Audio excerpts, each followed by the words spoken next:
எல்லாம் இருந்து ஜெயிச்சிருந்தா அது உங்க வெற்றியா இருக்கும்.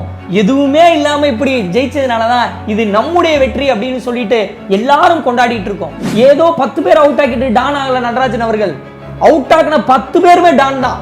ஆனா ஆஸ்திரேலியா யூடியூப் சேனல் வந்து பாத்தீங்கன்னா நட்ராஜன் அவர்களை யாக்கர் கிங் அப்படின்னு சொல்லிட்டு அவங்களோட யூடியூப் சேனல்லே வந்து மென்ஷன் பண்ணியிருக்காங்க. இப்படி எல்லா பேரும் எடுத்தாலும் கூட அவர் டெபு ஆகும்போது மஞ்சிரேக்கர்ல இருந்து ஒரு சில கமெண்டேட்டர்ல இருந்து ஒரு சில கிரிக்கெட் எக்ஸ்பர்ட்லாம் என்ன சொன்னாங்கன்னா, நீ எதை நினைக்கிறாயோ அதுவாகவே மாறுவாய் அப்படின்னு சொல்லிட்டு இந்த யுனிவர்சல் நமக்கு சொல்லி கொடுத்த ஒரு விஷயத்தை நம்ம எல்லாருக்கும் கத்து கொடுத்துட்டாரு.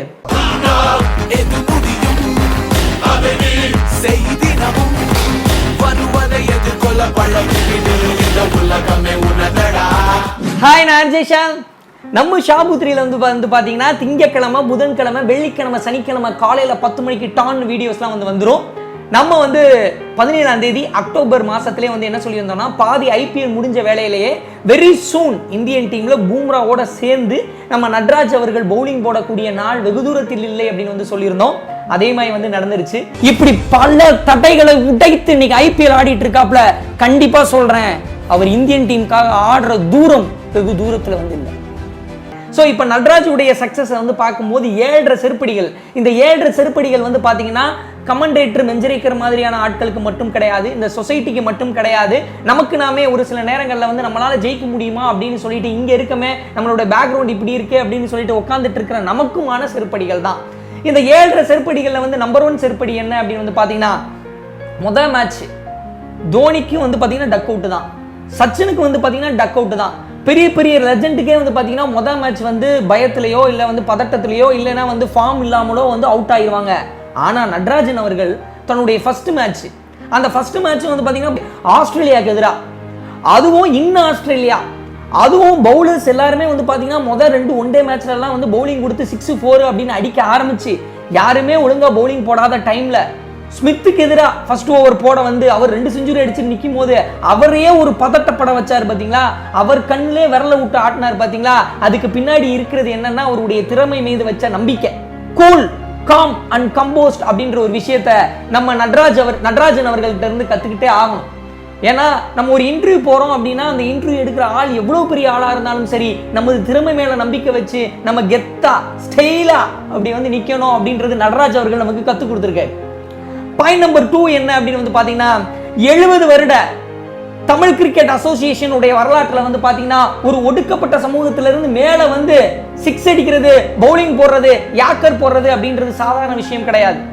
சேலம் சின்னம்பட்டியில வந்து பாத்தீங்கன்னா ஒரு சில நேரங்கள்ல டவுன் பஸ்ஸே வந்து நிக்காது அப்படின்னு சொல்லுவாங்க. அப்படிப்பட்ட ஒரு கிராமத்துல வந்து பாத்தீங்கன்னா ஃபிளைட் விட்டுருக்காப்ல, இங்க இருந்து ஆஸ்திரேலியாவுக்கே வந்து ஃபிளைட் விட்டுருக்காப்ல. சாதாரண பஸ்ல ஏறி போறதுக்கு காசு கொடுக்க முடியல அப்படின்னு சொல்லிட்டு அவங்க அம்மா எவ்வளவோ நாள் வந்து அழுதுருக்காங்க. ரேஷன் அரிசியும் ரேஷன் உணவுப் பொருட்களையும் மட்டுமே வந்து அவங்களுடைய வாழ்நாளில் நிறைய நாள் வந்து பார்த்தீங்கன்னா அதை வச்சே வந்து வாழ்க்கையை வந்து ஓட்டியிருக்காங்க. காலில் போகிறதுக்கு ஷூ கூட கிடையாது. அப்படி இருக்கிற சமயத்தில் கூட என்னையால் ஜெயிக்க முடியும், பெரிய ஸ்கூலில் படித்தாதான் கிடையாது, நான் வந்து என் வீட்டுக்கு வெளியவே வந்து நெட் ப்ராக்டிஸ் இருந்தால் தான் மட்டும்தான் என்னையால் கிரிக்கெட் பிளேயர் ஆக முடியும் அப்படின்றது கிடையாது. எங்கே இருந்தாலும் என்னையால் வர முடியும் அப்படின்ற உள்ள உத்வேகத்தோட செயல்பட்டா நட்ராஜன் மாதிரி ஜெயிக்க முடியும் அப்படின்றதுக்கு நம்ம எல்லாருக்கும் ஒரு புள்ளையார் சொல்லி போட்டு போயிட்டாப்ல.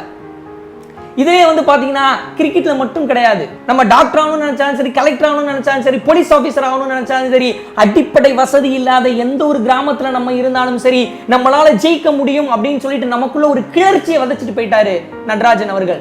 பாயிண்ட் நம்பர் 3, இந்தியன் கிரிக்கெட் டீம்ல ஒருத்தர் ஃபாஸ்ட் பவுலரா இருக்கணும்னா 21-22 வயசுல வந்தே ஆகணும், இல்ல 16 வயசுல இருந்தே வந்து அவரால் பெர்ஃபார்ம் பண்ணியே ஆகணும் அப்படின்னு இருக்கிற ஒரு சூழ்நிலையில வயசு வந்து எந்த ஒரு சாதனை படைக்கிறதுக்கும் தடை இல்லை அப்படின்ற மாதிரி 29 வயசு 6 மாசம் 12 நாள் இன்னைக்கு வீடியோ எடுக்கும் போது இத்தனை வயசுல இருந்தாலும் கூட தன்னால ஒரு ஃபாஸ்ட் பவுலரா டெபு கொடுக்க முடியும் அப்படின்ற ஒரு விஷயத்தை வந்து நிரூபிச்சிருக்காரு.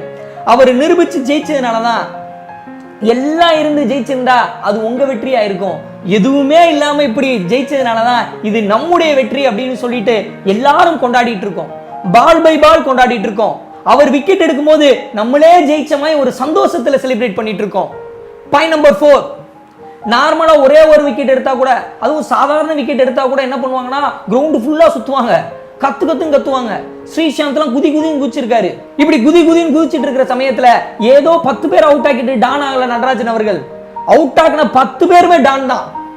APD, Dhoni, Virat Kohli, Maxwell, Russell, இப்படி யார் அவுட் ஆகினாலும் சரி, இன்னைக்கு நேற்று கிடையாது, டிஎன்பிஎல்ல ஒரு போலிங் போட்டதையும் பார்த்தேன், யார் அவுட் ஆகினாலும் சரி கத்துறது, குதிக்கிறது, ஜம்ப் பண்றது, ஆட்டிடியூட் காட்டுறது அப்படின்றது இல்லவே இல்லை. முடி முதல் அடி வரை வந்து பாத்தீங்கன்னா அந்த அலட்டல், அல்டாப்பு, பந்தா அப்படி இல்லாம ஒரு விஷயமா இருக்கு.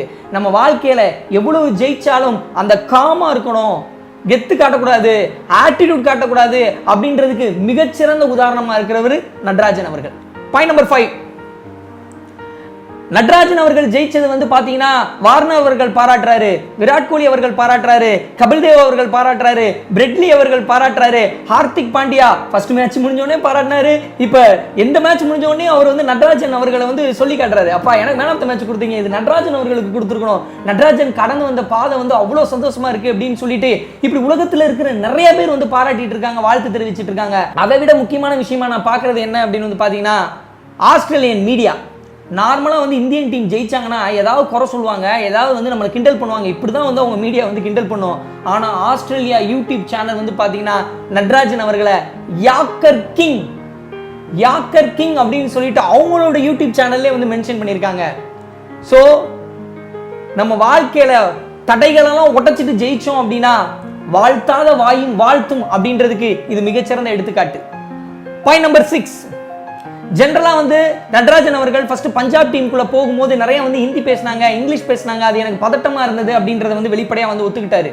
ஆனா இன்னைக்கு திறமையை மட்டும் நம்ம சூப்பரா வளர்த்துக்கிட்டோம்னா யாக்கர் மட்டும் கிடையாது, என்னையால வந்து ஸ்லோ பால் போட முடியும், என்னையால வந்து கிராஸ் சீம் போட முடியும், என்னையால வந்து பார்த்தீங்கன்னா ஆங்கிள் மாத்தி போட முடியும் அப்படின்னு சொல்லிட்டு நம்மளுடைய திறமையை மட்டும் வளர்த்துக்கிட்டோம்னா நம்மளுடைய லாங்குவேஜ் முக்கியம் இல்லை அப்படின்றத மறுபடியும் உடைச்சிருக்காரு.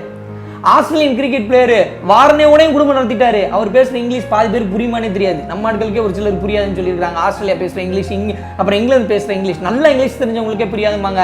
அப்படி இருக்கிற சமயத்துல நம்ம நட்ராஜன் அவர்கள் வார்னர் கிட்டையும் குடும்பம் நடத்திட்டாரு, நம்ம விராட் கோலி கிட்டையும் குடும்பம் நடத்திட்டாரு. ஏன்னா அவர் என்ன சொல்றாருன்றது இவருக்கு புரியணும், இவர் என்ன கம்யூனிகேட் பண்றாருன்றது புரியணும். ஸோ டெக்னிக்கலா நம்ம ஸ்ட்ராங்கா இருந்தோம்னா நம்மளுடைய பார்க்கக்கூடிய ஒர்க்ல எது தேவை அப்படின்ற ஒரு டெக்னிக்கல் ஸ்ட்ரென்த் வந்து நம்ம கிட்ட இருந்தது அப்படின்னா, நம்ம கிட்ட இங்கிலீஷ் தெரியலனா பரவாயில்ல, ஹிந்தி தெரியலனாலும் பரவாயில்ல, எந்த லாங்குவேஜும் நமக்கு தடை கிடையாது அப்படின்றத நட்ராஜன் அவர்கள் நமக்கு நிரூபிச்சிருக்காரு.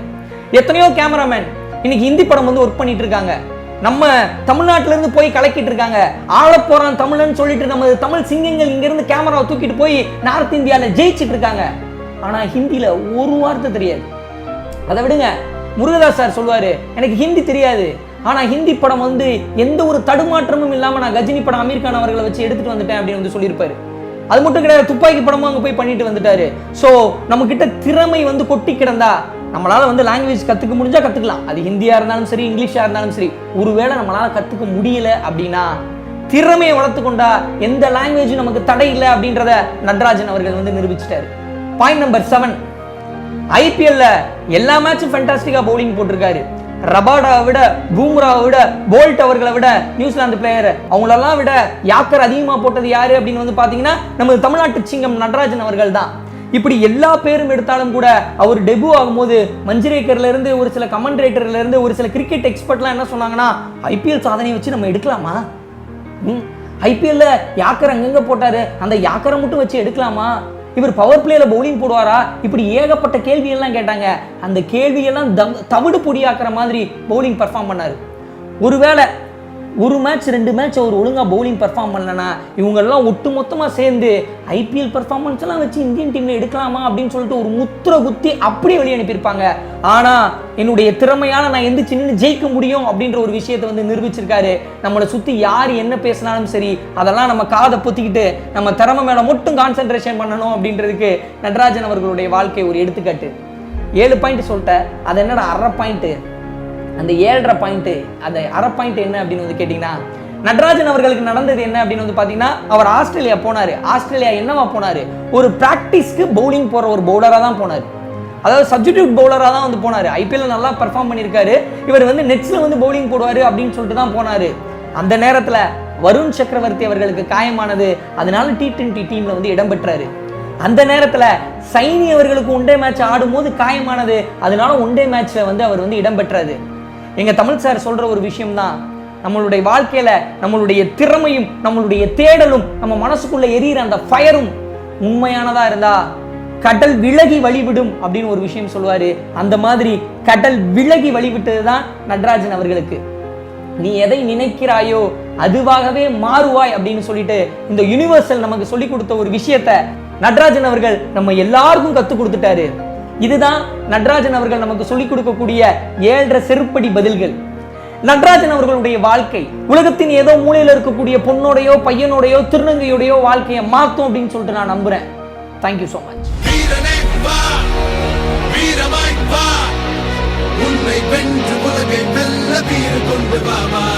ஆயிரத்தை தாண்டி போனால் ஓடியில நீதான் ஒருவன், நாடி நரம்பெல்லாம் வெற்றி போராட்டமே. உன்னுடைய எல்லை நீயே, உலகத்துக்கு பிள்ளை நீயே, போலையாகும் போக்கில் தேகம் உன் துணையே. வீரமாய் வா, உன்னை வென்று உலகை வெல்ல வீறு கொண்டு வாமா.